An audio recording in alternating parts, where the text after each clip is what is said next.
Friends, welcome back to my YouTube channel learn with Meena Gorde.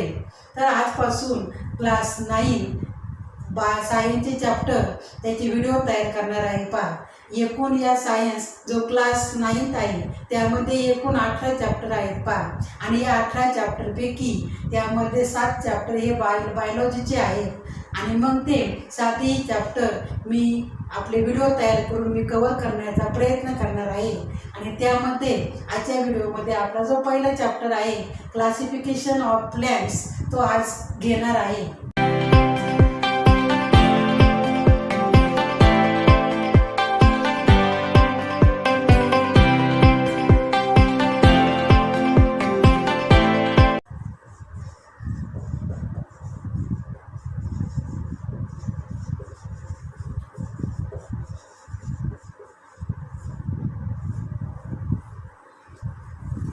त्यामध्ये first chapter आहे बायोलॉजीचा classification of प्लॅंट्स. आता classification of प्लॅंट्स हे जे प्लॅंटचं क्लासिफिकेशन काय करण्यात आलं, त्यामध्ये कोणकोणते त्यामध्ये क्रायटेरिया वापरले, त्यामध्ये आता हे चॅप्टरमध्ये आपण शिकणार आहोत. पहा, तर आता या एकूण आपले जे अर्थ आहे या अर्थवरती एकूण जवळजवळ टोटल 9 मिलियनपर्यंत हे प्लॅंट आहे. पहा, आणि हे जे प्लॅंट्स असतात आहे पृथ्वी तलावरती, आणि हे सगळे जे प्लॅंट असतात ते सगळे सेम आहेत का, तर हे सेम नाही आहेत. त्या प्रत्येकाचे कॅरेक्टर कसे आहे, वेगवेगळे आहेत. आणि हे सगळे प्लॅंटचे कॅरेक्टर लक्षात ठेवणं काय सोपं नाही आहे. आणि मग त्यासाठी सायंटिस्टने काय केलं, त्याचं क्लासिफिकेशन तयार करण्यात आलं.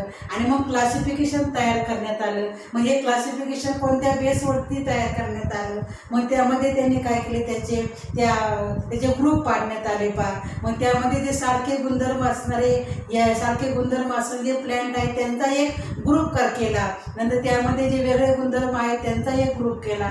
असे काय केले, ग्रुप पाडण्यात आले. पहा, सायंटिस्टने त्यावरती अभ्यास करून हे प्लॅंटचं क्लासिफिकेशन तयार करण्यात आलं. आणि मग या अगोदर तुम्ही त्यामध्ये we have already studied the kingdom Monera, Protista आणि फंजाय.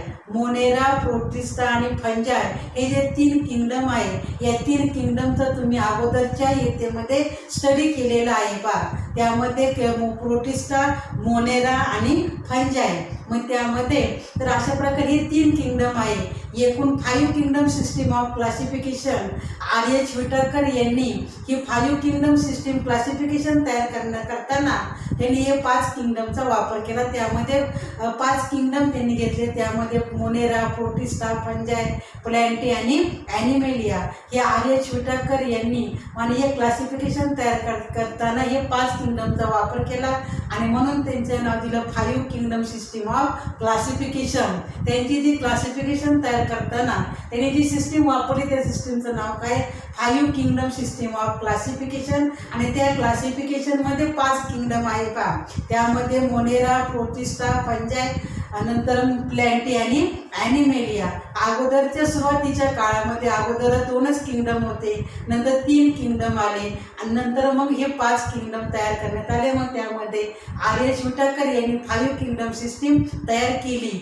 आणि मग ही क्लासिफिकेशनसाठी त्यांनी वापरण्यात आली. म्हणजे हे 5 किंगडम त्यांनी क्लासिफिकेशनसाठी वापरले. पहा, आता हे जे क्लासिफिकेशन आहे ते आता आपण पाहणार आहोत. आता हे क्लासिफिकेशन म्हणजे या पृथ्वी तलावरती जे लिव्हिंग ऑर्गॅनिझम असतात त्या लिव्हिंग ऑर्गॅनिझमचं क्लासिफिकेशन करण्यात आलं. मग ते कोणत्या बेसवरती केलं. पहा, मग हे जे यामध्ये जे लिव्हिंग ऑर्गॅनिझम असतात ते living organism include plants and animal. त्या लिव्हिंग ऑर्गॅनिझममध्ये प्लॅंट्स आणि ॲनिमल हे दोन्ही पण येतात. पहा, मग त्यामध्ये living organism living organisms include plants and animal. या लिव्हिंग ऑर्गॅनिझम मध्ये प्लॅंट्स पण येतात आणि ॲनिमल्स पण येतात. पहा, नंतर मग हे जे लिव्हिंग ऑर्गॅनिझम आहे त्या लिव्हिंग ऑर्गॅनिझम जे आहेत या अर्थवरती, मग त्या लिव्हिंग ऑर्गॅनिझमचे त्यांनी 2 ग्रुप केले. पहा, ते कोणत्या बेसवरती, मग त्याचे 2 ग्रुप तयार करण्यात आले. त्यामध्ये फर्स्ट आहे प्रोकॅरियोटिक आणि सेकंड आहे यूकॅरियोटिक. जेवढे अर्थवरती जेवढे लिव्हिंग ऑर्गॅनिझम आहे त्या लिव्हिंग ऑर्गॅनिझमचे त्यांनी 2 ग्रुप पाडले. त्यामध्ये फर्स्ट ग्रुप आहे प्रोकॅरियोटिक आणि सेकंड कोणता आहे यूकॅरियोटिक. आता प्रोकॅरियोटिक आणि यूकॅरियोटिक यामध्ये काय आहे म्हणजे काय आहे पहा, म्हणजे यामध्ये कॅरिओनचं वाढतं काय होतं, कॅरिओन मीन्स न्यूक्लियस. म्हणजे प्रोकॅरियोटिक म्हणजे काय, nucleus is well not well define, म्हणजे न्यूक्लियस हा वेल डेव्हलप्ड नसतो, त्यांना काय म्हणायचं प्रोकॅरियोटिक असं म्हणायचं. आणि यूकॅरियोटिक म्हणजे काय, न्यूक्लियस इज वेल डेव्हलप्ड. जे जो न्यूक्लियस असतो पहा, प्लॅन्ट सेल आणि ॲनिमल सेल तुम्ही शिकल्या, या प्लॅन्ट सेल आणि ॲनिमल सेलमध्ये सेंटरला काय असतो न्यूक्लियस असतो. पण न्यूक्लियसचे अनेक फंक्शन आहेत पहा. मग आता हे न्यूक्लियस वरती, या nucleus is made up of 4 part. हा जो न्यूक्लियस आहे तो 4 पार्ट मिळून बनतो. त्यामध्ये आतमध्ये त्याचा न्यूक्लिओलस असतो, नंतर न्यूक्लिओप्लाझम आहे, नंतर न्यूक्लियस भोवती न्यूक्लिअर मेम्ब्रेन आहे पहा. तर अशा आणि त्या न्यूक्लियसमध्ये काय असतात जेनेटिक मटेरियल म्हणजे क्रोमोसोम्स असतात. म्हणजे हा जो प्रोकॅरियोटिक जे लिव्ह ऑर्गॅनिझम असतात त्यामध्ये जो न्यूक्लियस असतो तो वेल डेव्हलप्ड नसतो. आणि यूकॅरियोटिक म्हणजे काय, न्यूक्लियस इज वेल डेव्हलप्ड. तर या बेसवरती हे 2 ग्रुप पाडण्यात आले, प्रोकॅरियोटिक आणि यूकॅरियोटिक. हा याच्यामधला डिफरन्स लक्षात ठेवा. आता हे जे यूकॅरियोटिक जे ऑर्गॅनिझम होते ना, मग त्या यूकॅरियोटिकचे परत त्यांनी त्याचे 2 ग्रुप केले पहा. म्हणजे जेवढे ऑर्गॅनिझम यूकॅरियोटिक होते ते सगळे सारखे होते का, ते सारखे नव्हते. त्यामुळे त्यांना काय आली, त्यांना भिन्नता आढळली. मग त्यामध्ये काही कसे होते युनिसेल्युलर होते पहा, आणि काही कसे होते मल्टी सेल्युलर.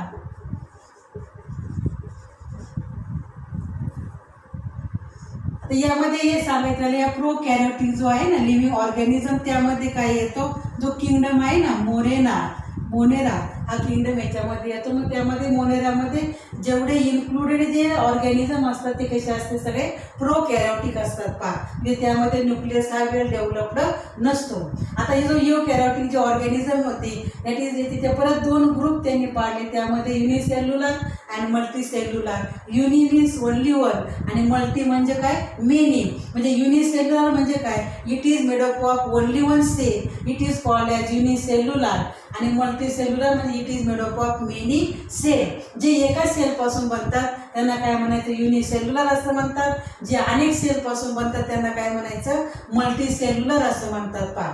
हे लक्षात ठेवा. युनिसेल्युलर, युनि म्हणजे ओनली वन आणि मल्टी म्हणजे काय it is made up of many cell. असे हे 2 ग्रुप केले युनिसेल्युलर आणि मल्टी सेल्युलर. आता यामध्ये जे युनिसेल्युलर जे ऑर्गॅनिझम होते ना त्याच्यामध्ये कोणता किंगडम आहे, प्रोटिस्टा आहे तो पहा. म्हणजे या प्रोटिस्टामध्ये जेवढे इन्क्लुडेड ते या किंगडम जो प्रोटिस्टा आहे यामध्ये जेवढे लिव्हिंग ऑर्गॅनिझम आहे इन्क्लुडेड ते सगळे कसे होते युनिसेल्युलर यूकॅरियोटिक लिव्हिंग ऑर्गॅनिझम त्यामध्ये होते पहा. आता राहिला हा मल्टी सेल्युलर. या मल्टी सेल्युलरमध्ये परत आता याच्यामध्ये परत हे क्लासिफिकेशन म्हणजे याच्यामध्ये ग्रुप पाडण्यात आले पहा. इथे परत जे मल्टीसेल्युलर जे मल्टीसेल्युलर यूकॅरियोटिक ऑर्गॅनिझम होते यामध्ये परत 2 गट पडले पहा. त्यामध्ये विथ सेल वॉल आणि विदाऊट सेल वॉल. काही लिव्हिंग ऑर्गॅनिझम मध्ये सेल वॉल होती, काही मध्ये सेल वॉल नव्हती. आणि म्हणून त्यांनी परत या मल्टीसेल्युलरचे 2 टाईप केले. त्यामध्ये विथ सेल वॉल आणि सेकंड आहे विदाऊट सेल वॉल. आता ही जी विथ सेल वॉल आहे म्हणजे सेल वॉल इज प्रेझेंट आणि याच्यामध्ये काय सेल वॉल कशी आहे ॲब्सेंट आहे.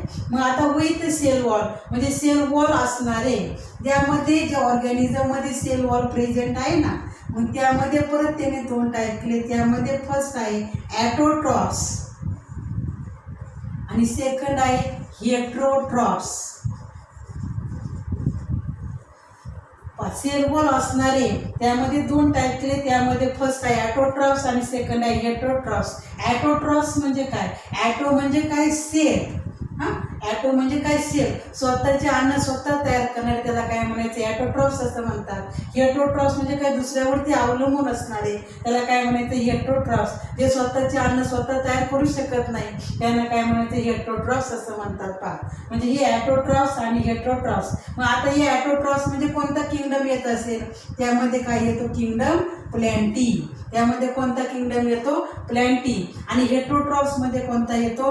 जे त्या म्हणजे फंजाय हा किंगडम येतो पा. म्हणजे जे दुसऱ्यावरती अवलंबून असतात त्यांना काय म्हणायचं? हेट्रोट्रॉप्स असं म्हणतात पा.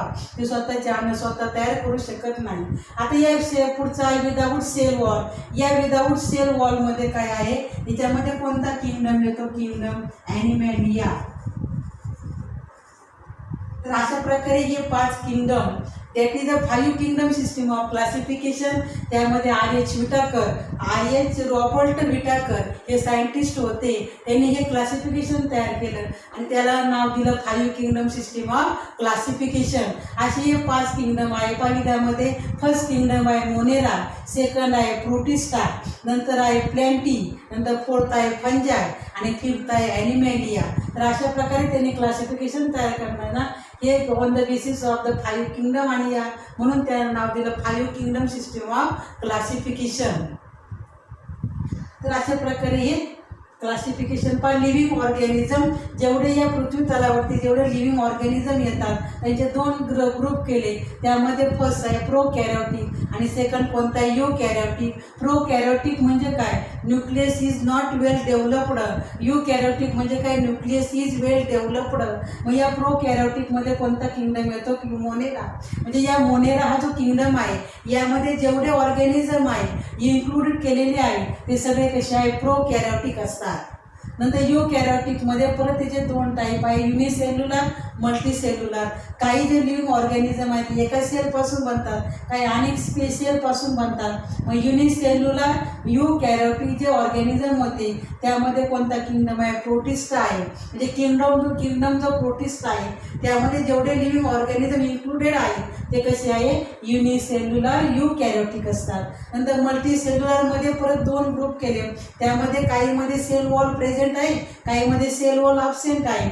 मग विथ सेल वॉल असणारे परत ॲटोट्रॉप्स हे 2 टाईप आहे आणि सेकंड आहे हेटरोट्रॉप्स. म्हणजे ॲटोट्रॉप्स आहे ते स्वतःचे अन्न स्वतः तयार करू शकतात. त्यांना काय म्हणायचं? म्हणजे किंगडम कोणता आहे? प्लॅन्टी.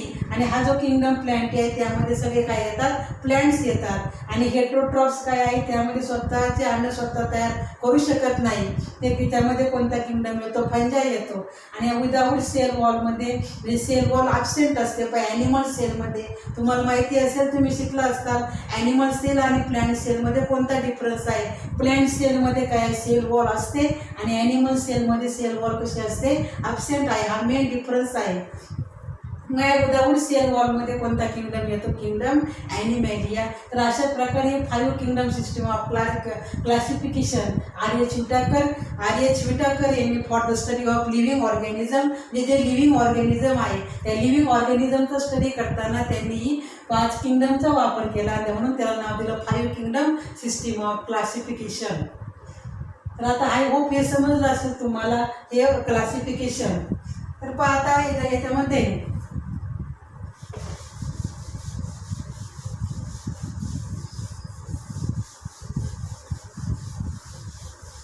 आता या जे चॅप्टर आहे या क्लासिफिकेशन ऑफ प्लॅन्ट्स या चॅप्टरमध्ये आपल्याला किंगडम प्लॅन्टी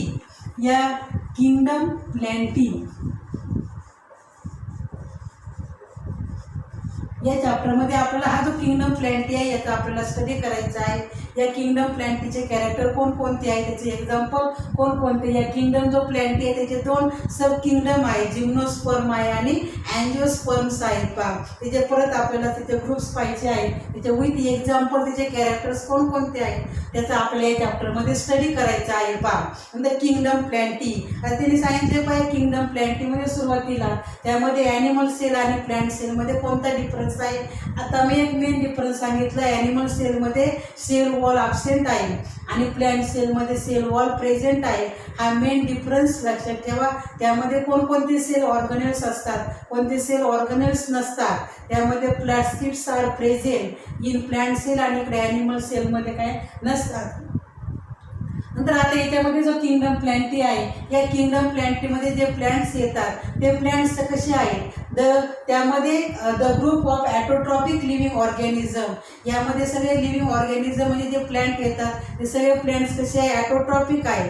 नंतर कसे आहे युकॅरियोटिक सेल आहे. Living organism having eukaryotic cell with the cell wall is the group of plants. या किंगडम प्लॅन्टीचे हे जे कॅरेक्टर आहे याच्यामध्ये, त्यामध्ये the group of autotrophic living organism, the group of living organism, the group of autotrophic living organism having eukaryotic cell with cell wall is the group of plants. यामध्ये जे plants येतात ते ॲटोट्रॉपिक लिव्हिंग ऑर्गॅनिझम आहे. तर त्यामध्ये युकॅरियोटिक जी sale आहे ती कोणत्या टाईपची आहे, युकॅरियोटिक आहे आणि सेल वॉल कशी आहे, प्रेझेंट आहे पहा. नंतर प्लॅन्ट्स हॅव बिकम ॲटोट्रॉपिक. हे प्लॅन्ट्स कसे आहे, ॲटोट्रॉपिक आहे. ॲटोट्रॉपिक का बरं, कारण ते perform photosynthesis with the help of chlorophyll. यांच्यामध्ये क्लोरोफिल नावाचे पिगमेंट असतात, म्हणजे हरितद्रव्य असतात आणि ते हरितद्रव्याच्या सहाय्याने स्वतःचे अन्न स्वतः तयार करतात through the process of the photosynthesis in the presence of light आणि क्लोरोफिल. यांच्या मदतीने ते स्वतःचे अन्न स्वतः तयार करतात आणि म्हणून ते प्लॅन्ट्स कसे आहे, दे आर ॲटोट्रॉपिक असतात. Living organism of kingdom plantae, living organism of the kingdom plantae is the main source of the food for other living organism. जे अदर लिव्हिंग ऑर्गॅनिझम असतात त्या लिव्हिंग ऑर्गॅनिझमला फूड प्रोव्हाइड करण्याचं काम हे कोण करतं, that is a living organism of the kingdom plantae. कारण plants काय करतात, जे बाकीचे जे लिव्हिंग ऑर्गॅनिझम असतात त्यांना फूड प्रोव्हाइड करण्याचं काम करतात. म्हणून म्हटले त्यांनी living organism of the kingdom plantae is are the main source of the food for all living organism. कारण बाकीचे जे लिव्हिंग ऑर्गॅनिझम असतात ते सगळे स्वतःचे अन्न स्वतः तयार करत नाही, दुसऱ्यावरती अवलंबून असतात आणि म्हणून त्यांना फूड प्रोव्हाइड करण्याचं काम हे ॲटोट्रॉपिक म्हणजे जे प्लॅन्ट्स करतात पहा. तर अशा प्रकारे आपण या इंट्रोडक्शनचा भाग पाहिला, त्यामध्ये क्लासिफिकेशन पाहिलं आणि किंगडम प्लॅन्टी, या किंगडम प्लॅन्टीमध्ये याच्यामध्ये 2-3 आपण कॅरेक्टर पाहिले पहा. आता नेक्स्ट व्हिडिओमध्ये आपण पुढचा पॉईंट पाहणार आहोत पहा, बेसिस फॉर क्लासिफिकेशन. क्लासिफिकेशन तयार करताना त्यामध्ये त्यांनी कोणकोणते क्रायटेरिया वापरला याचा आपण नेक्स्ट व्हिडिओमध्ये त्याचा आपण स्टडी करणार आहोत. तर आय होप हे तुम्हाला आज समजलं असेल. तर तुम्हाला जर व्हिडिओ आवडला असेल तर लाईक अँड सबस्क्राईब करा. थँक्स.